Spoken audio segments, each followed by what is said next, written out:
Good day, YouTubers, and thank you for tuning in to today's video on YouTube. It's, of course, a very totally bleak and somewhat different sort of story. It's almost like now you see it and now you don't, because you know why? I always tend to say that every time when I make videos on YouTube relating to my backyard games or smashing up knockoff toys. I've got this amazing bird feeder here, but it's actually causing a bit of... It's actually got a bit of paperwork that is obstructing this. And why is it obstructing, you may ask? I might as well put it very much... I've actually top-loaded this thing with a lot of bird food, more specifically seeds. Let's probably put this right down onto the ground here, right? And see why. So, we've got a lot of that going on here. Oh, it's a bit difficult, isn't it? So I'm just going to start up with something. As always, my backyard garden tours are absolutely nowhere near as perfect as what everyone suggests. Yeah, some crows are squawking in the background here, eh? I don't think I'll be able to feed the birds nicely, I suppose. So I could probably come along and grab like a knife or something, or a scissors or something. But then I just thought, now that might probably be a bit of a hazard, or somewhat of a bit of a safety hazard to go with. Oh, I think this might. I think I can just use something like a straw. That might probably do a little bit of a trick here. Oh, maybe something sharper. So maybe something more like a stick. Could that work? Oh no, I think it's probably going to make things a little bit even more worse. Just doing stuff here. Oh, I can't even do things right. I can't do things that right. I'm just basically spilling out bits of, mixed corn. This is what I'm feeding to the birds. Okay, I need to go ahead and... Okay, I'm just stabbing the artwork. Okay, I think I've got pretty much most of it out, and I'm just getting rid of it so that it makes full access for the birds. And that is what I could have done earlier on. This is actually a peanut bird feeder, but I've actually decided to top it up with some seeds just because, well, it just looks more like a typical bird feeder than just a peanut bird feeder. And it's... Oh man, look at that. All the seeds have been totally wiped out. I think it's just corn, mixed corn. It's a wonderful substance that's often been used for poultry and other similar types of critters. If you have, livestock in your back garden, I suppose, hey, maybe that's good for you. The soil here has been relatively dry, and I tell you what, we haven't had that much rain. Oh, we've got something really awesome. We've got a Welsh poppy right here. I'll talk about that later on right here, eh? But I've actually got some really good premises apart from this beautiful looking Welsh poppy, which has actually formulated right at the very background there with all of the nasty weeds. But I can also start to see some rejuvenation and regeneration from the ferns. Very large size looking ferns. There's some of the dead carcasses here. And as you can see, those dead ferns that were dying back during winter, they've now been starting to basically reinvigorate themselves. And basically it's sort of a bit of a I don't know what to really say, hey, bit of a coincidence to see we're going up towards spring and summer. We're sort of reincorporating and reinforcing such structure. I suppose so. We've got some nettles, we've got some nasty spiky weeds, which honestly I shouldn't go there. And yes, I found this amazing Welsh poppy blossom flower thing. It's got all the pollen and things like that. I don't know which one's male or female. And I think that there's the seed head. I think I might be totally wrong here, eh? They usually blossom out during around April to July or August, and then concluding it towards September. I might be totally wrong. Oh man. Every time when I go outside into the backyard garden, I tend to find all kinds of backyard creatures. A little bit like the Pixar film Hoppers, but without beavers and other North American fauna. Right? Because my country only has different types of fauna, I suppose, eh? More or less similar to the US or Canada alone. But anyways, we've got some really, really good news. Really great news. I know Hoppers is a really hilarious Pixar film. Sorry, I can't even talk properly. That's why I'm saying Pixar's and not Pixar. There you go, I had to say it correctly, eh? Correctified. So, the good news is, we've got some calendula seeds, but then there's also a bit of a mixed feeling with the way the calendula seeds sort of work. I sort of picked these because they were actually coming from seeds that have been picked off from, I think these are the sort of seeds that I was sort of glad to pick off. This one here has also started to germinate.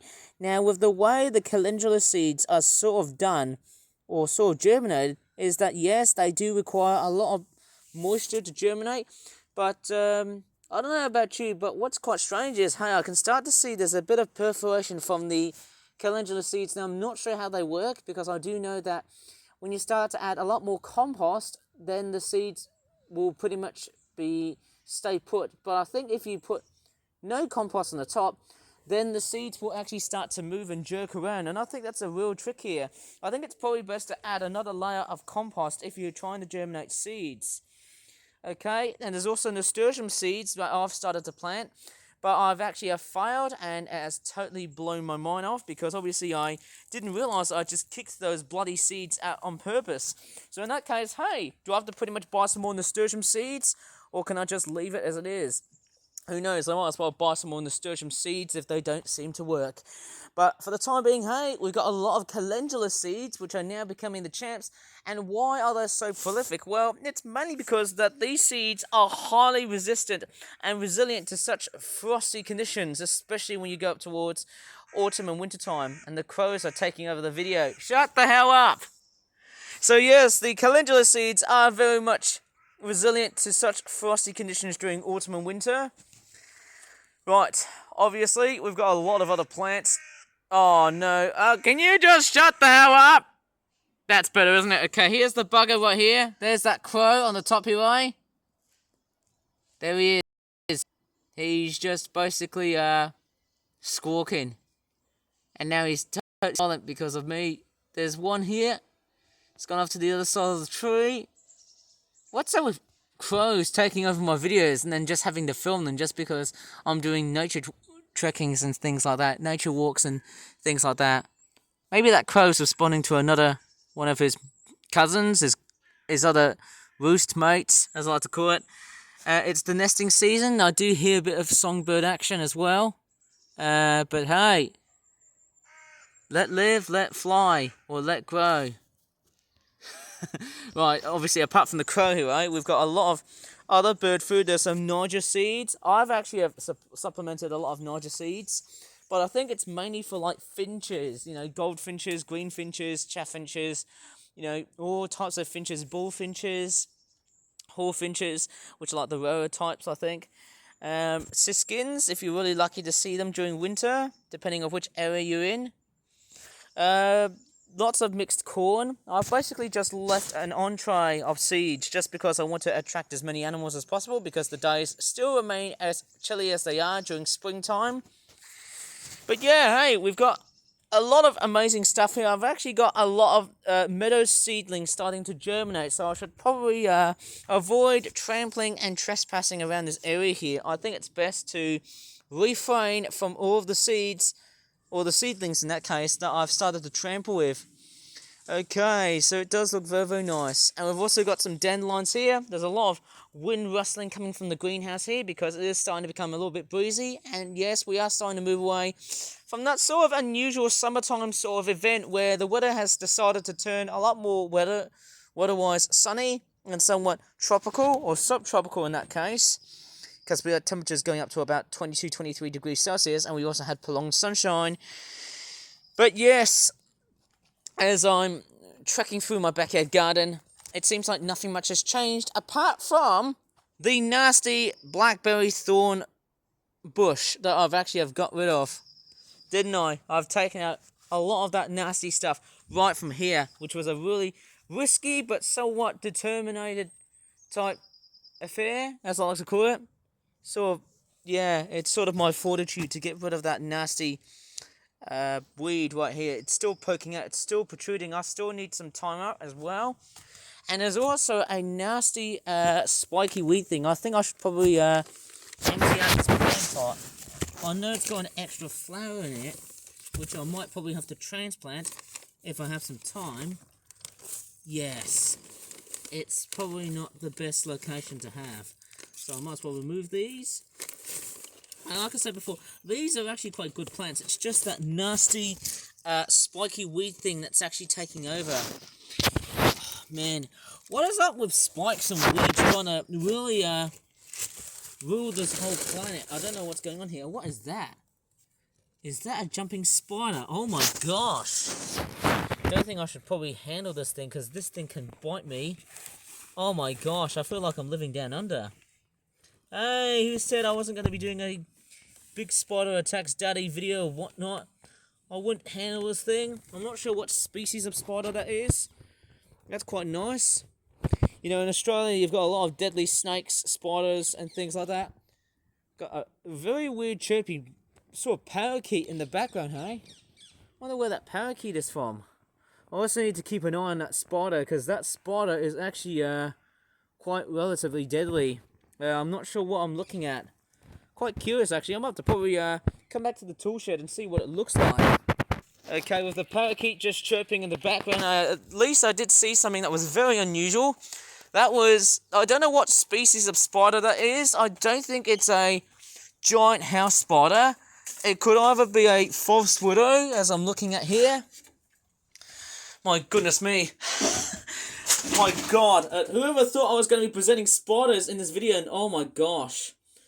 Oh man, I bet these things are really horrible to deal with. I'm not sure if that is a little spiderling. Oh god, it's got fangs on the front here, so it's probably going to inject bits of... Oh my god, don't bite me, please. Don't get venom inside of me. Please do not actually inject me with venom and things like that. That is just terrifying as hell. And I mean, that is the one thing, you know, it's almost like, you know, if you go to Australia, you see deadly spiders and people keep tarantulas as pets. And it's the same thing with snakes. Like, if you go to Australia and see, like, you know, people wrestling with snakes, well, that's the main problem. Of course, you know, I never thought I'd be actually encountering such a deadly false widow spider. In fact, that's actually very...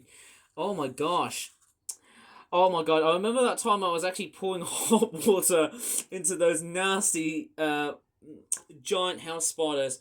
And these things are actually really deadly as hell. I can really tell by the fangs on the front. Obviously, I don't know how much venom is inside these things. These are actually one of the much more deadlier critters. I could actually, guess what? I might as well just send this spider to another dimension. Do not come towards me. This is my flesh. This is my other flesh. In fact, I can just squish it. Look at that. I can just squish it down to hell. I hope this spider, yes, it's on its last life. And what I'm going to do next...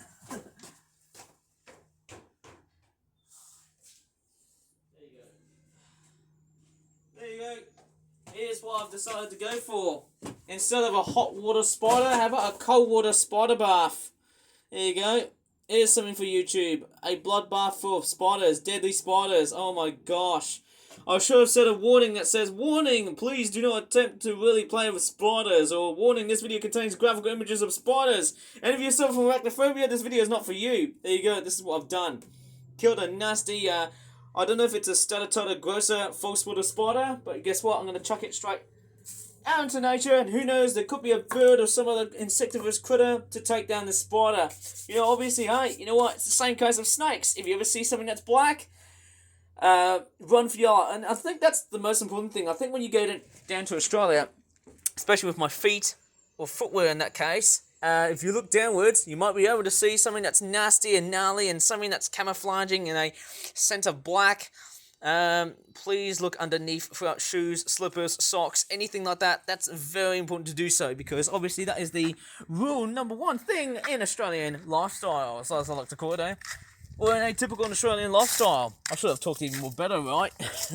Than just having to sound like a complete broken English sort of guy. I don't know why I feel like I've got this weird broken English syndrome. Is it probably because I've got a weird, you know, syndrome of just getting different accents from all around the world, and I just keep on copying people and whatnot?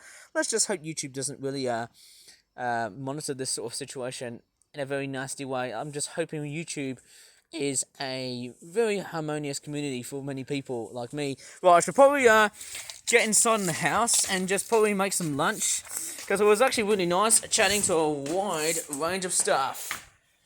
Okay, I've actually decided to get upstairs for a moment, and actually there's a bit of a spoiler alert for what's coming up later on in the future. We've got some snakes, but you won't be able to see these snakes until I've actually made the full video, and also some critters as well. So if you really enjoyed this video, please give this video a very good like, subscribe for further videos in the future, and as always, thanks so much for watching. See you in the next time, and